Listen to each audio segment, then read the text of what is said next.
ஒரு கணவரோட வெளியே போகிறதுங்கிறது இன்ப சுற்றுலா எப்படி இருக்கும்? சார் கல்யாணம் ஆன புதுசில் சார் வெளியே எங்கேயாவது கூட்டு போனால் கையை பிடிச்சிக்கிட்டு கூட்டிகிட்டு போகிறது என்ன, காலில் சின்ன அடிப்பட்டால் பார்க்குறது என்ன. இப்போ இல்லை சார், ஒரு மாதம் ஆயிடுச்சு, 2 மாதம் ஆனதுக்கப்புறம் சார் கையை பிடிச்சி ஐயோ யாரா பார்த்தா தப்பாக நிற்பாங்க, தள்ளி நில்லு சார். கல்யாணம் பண்ண பொண்டாட்டி தானே சார், வண்டியில் உட்காந்துட்டு போனால் இடிக்காமல் அப்போல்லாம் பக்கத்தில் தள்ளி உட்காரும்பாங்க, இப்போனா தள்ளி உட்காராம பின்னாடி தள்ளி உட்காருன்றாங்க சார்.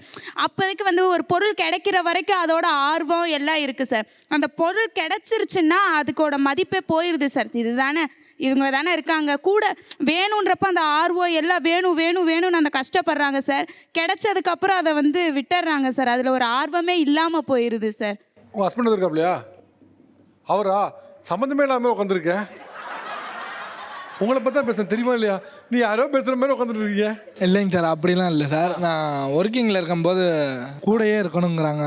எங்கே போனாலும் ஒரு கடைக்கு போனாலும் யாரை கேட்டு போகிற, எதுக்கு போகிற. கல்யாணம் எவ்வளோ நாள் ஆச்சு சார்? 2 வருஷம் ஆச்சு சார். 2 வருஷம். ஒரு வருஷம் முடிஞ்சிருக்கு சார்.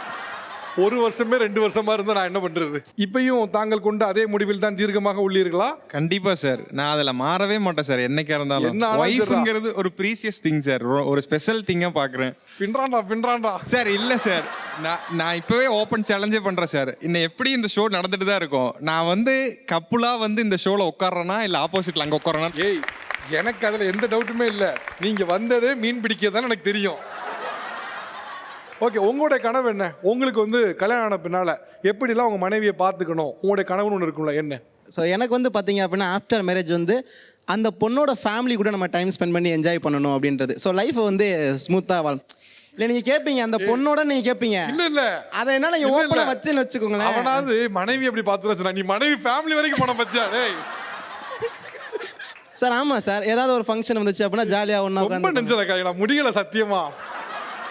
நெக்ஸ்ட், உங்களுடைய பார்ட்னர், உங்களுடைய கணவரோட எப்படியாக நேரம் செலவு பண்ணணும்னு நினைக்கிறீங்க திருமணத்துக்கு பின்னால்? இப்படிலாம் எனக்கு ஒரு கனவு இருக்குது அப்படின்னா என்ன கனவு? சார் என்னோட ட்ரீம் ஹஸ்பண்ட் எப்படி இருக்கணும் அப்படின்னா, டெய்லி எனக்காக 1.5 மணி நேரம் என் கூட டைம் ஸ்பெண்ட் பண்ணணும் சார். ஆக்சுவலி இப்போ நான் தனியாக இருந்து நிறைய விஷயத்தை சார் 1.5 மணி நேரம் 2 மணி நேரம் குறைஞ்சது 1.5 மணி நேரம் எங்களோட டைம் மினிமம் 1.5 hours உங்களோட ஸ்பெண்ட் பண்ணணும். ஆமாம் சார். என்ன பண்ணணும்? 1.5 hours என்ன பண்ணணும் சார்? நிறைய விஷயங்கள் அவங்களுக்குள்ள நம்மக்கிட்ட பேசுகிறத பொறுத்து தான் சார் நம்ம அவங்கக்கிட்ட நிறைய ஷேர் பண்ணிக்கிட முடியும். அவங்க நம்மக்கிட்ட நிறைய விஷயத்த ஷேர் பண்ணிக்கிடுவாங்க சார். அதனால் நிறைய விஷயத்த ஷேர் பண்ண தான் உண்மைகள் நிறைய வெளியில் வரும் சார். என்ன வரும்? உண்மைகள் வெளியே வரும். இயல்புல இந்த 1.5 மணி நேரம் ஸ்பெண்ட் பண்ணுறதுங்கிறது சாத்தியமா?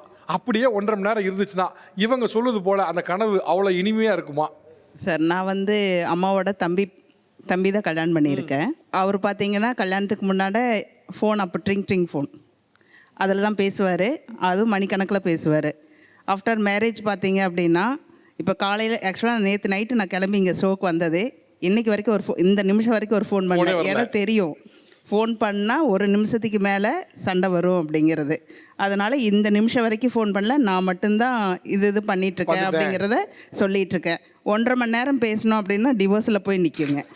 உண்மையாலுமே சொல்கிறேன். எனக்கு தாய் மாமா, எனக்கே என் நிலைமை அப்படின்னா இவங்க ரொம்ப ஓவர் கனவுல இருக்காங்க. ஓவர் ட்ரீம் ஆகி நிறையா ஃபிலிம் பார்ப்பாங்க போல இருக்குது. அதனால் எக்ஸ்பெக்டேஷன் அதிகமாக இருக்குது.